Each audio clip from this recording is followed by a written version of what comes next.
Umar bin Khattab, nama aslinya adalah Umar bin Khattab bin Nufail Al-Qurashi Al-Adawi radhiyallahu ta'ala anhu. Beliau adalah seorang sahabat yang mulia, pemberani, beliau penakluk negeri-negeri dan salah seorang yang dijamin masuk surga. Beliau juga mendapatkan gelar Al-Faruq dan Allah Subhanahu wa taala, karena Allah Subhanahu wa taala membedakan antara yang hak dengan batil melalui Umar bin Khattab radhiyallahu taala anhu. Rasulullah sallallahu alaihi wasallam memberikan kunyah kepada Umar bin Khattab radhiyallahu taala anhu dengan Abu Hafs. Dan beliau adalah salah satu dari dua Umar yang didoakan oleh Rasulullah sallallahu alaihi wasallam agar salah satunya masuk ke dalam agama Islam. Dan beliau masuk Islam di rumah Al-Arqam setelah 40 orang laki-laki dan 11 orang perempuan itu masuk Islam lebih dulu sebelum Umar bin Khattab radhiyallahu taala anhu.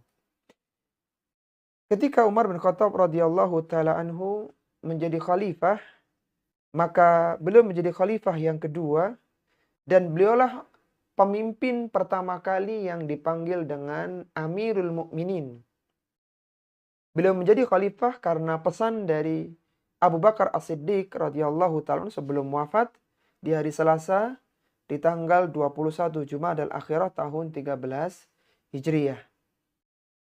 Dan Umar bin Khattab radhiyallahu ta'ala memiliki banyak karamah.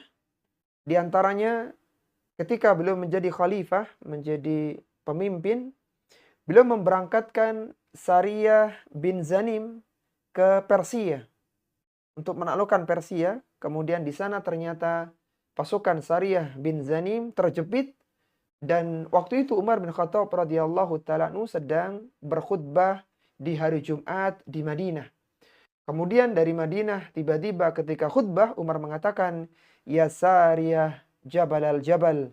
Wahai Sariyah, lekatkan tubuhmu ke gunung, lekatkan tubuhmu ke gunung.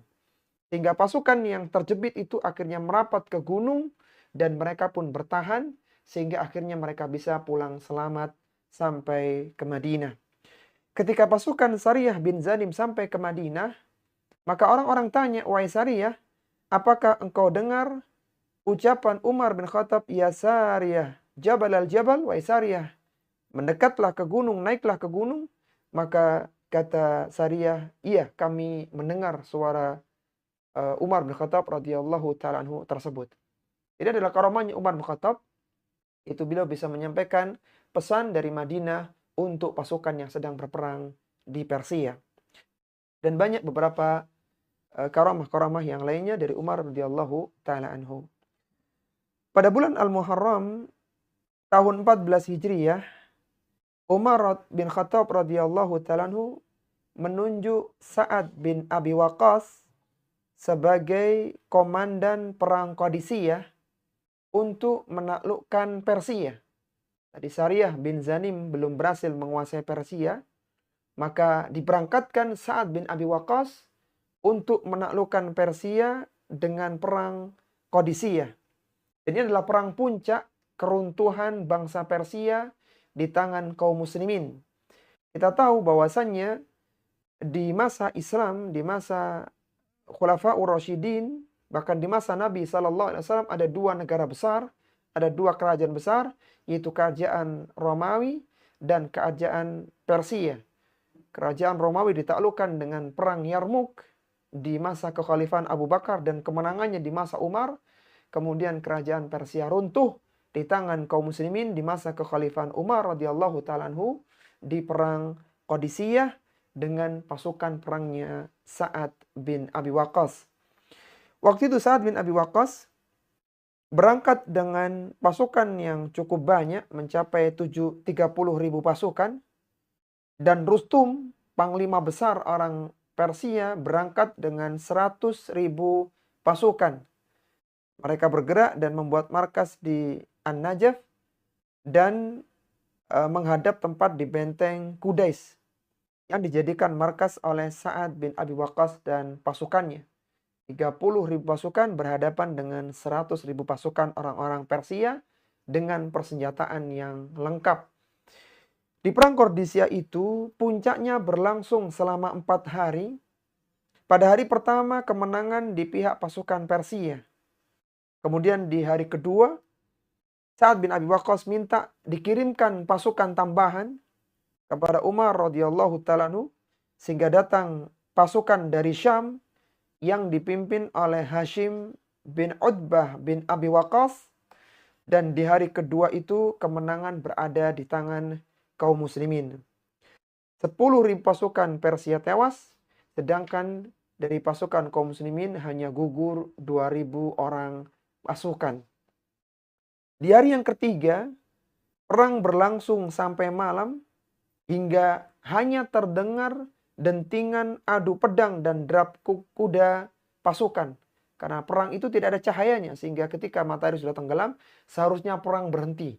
Tapi terpaksa perang diteruskan sampai larut malam. Dan hari keempat, panglima besar mereka, Rustum, tewas di tangan Hilal bin Alqamah, dan itu menunjukkan kekalahan pasukan Persia di perang Qadisiyah. Maka Sa'ad bin Abi Waqqas mengirimkan surat kepada Umar bin Khattab, mengabarkan kemenangan kaum muslimin, mengalahkan Persia di perang Qadisiyah. Kemudian setelah di Qadisiyah, maka kaum muslimin di bawah kepemimpinan Sa'ad bin Abi Waqqas yang waktu itu sedang sakit stroke ya. Ketika memimpin peperangan, maka mereka pun beranjak berangkat ke kerajaan Kisra, kerajaan Persia. Maka mereka melewati lautan dengan kuda-kuda mereka. Bisa melewati lautan dengan demikian dalamnya. Maka sampailah mereka di Persia, dan Kisra pun akhirnya berhasil dikalahkan, dan pebendanan mereka diambil oleh kaum muslimin. Dan itu adalah kemenangan besar bagi kaum muslimin menaklukkan Persia. Hingga setelah itu, kaum muslimin mendapatkan ghanimah yang sangat banyak, dan suku-suku yang sebelumnya tidak meluk Islam, maka mereka berbondong-bondong masuk ke dalam agama Islam yang mulia. Umar bin Khattab radhiyallahu ta'ala anhu meninggal dunia karena dibunuh oleh Abu Lu'lu'ah Fairuz al-Majusi, yaitu ambasahanya Al-Mughirah bin Syu'bah, dengan cara yang licik, dengan menusuk perut beliau ketika sedang sholat subuh di Madinah. Jadi Umar sedang mengimami sholat subuh, kemudian Abu Lu'lu'ah Fairuz al-Majusi menusuknya dengan belati bermata dua. Jadi belati yang ada dua matanya, kemudian ditusuk di bagian perutnya. Umar bin Khattab radhiyallahu ta'ala wafat di hari Selasa, tanggal 27 Dzulhijjah di tahun 23 Hijriyah di usia 64 tahun.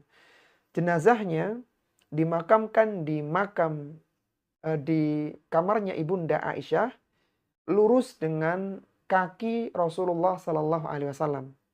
Jadi Rasulullah Sallallahu Alaihi Wasallam, kemudian lurus dengan pundak Rasulullah adalah jenazahnya Abu Bakar, kemudian lurus dengan kakinya Rasulullah Sallallahu Alaihi Wasallam adalah jenazahnya Umar bin Khattab radhiyallahu taala anhu. Ketika ada jenazah Rasulullah Sallallahu Alaihi Wasallam, maka Ibunda Aisyah tidak berhijab. Ketika ada jenazahnya Abu Bakar As-Siddiq, Ibunda Aisyah tidak berhijab. Ketika datang jenazahnya Umar dimakamkan di kamar Ibunda Aisyah, maka Ibunda Aisyah pun memasang hijab yang memisahkan antara kamar 3 orang yang mulia dengan tempat peristirahatan Ibunda Aisyah radhiyallahu taala anha.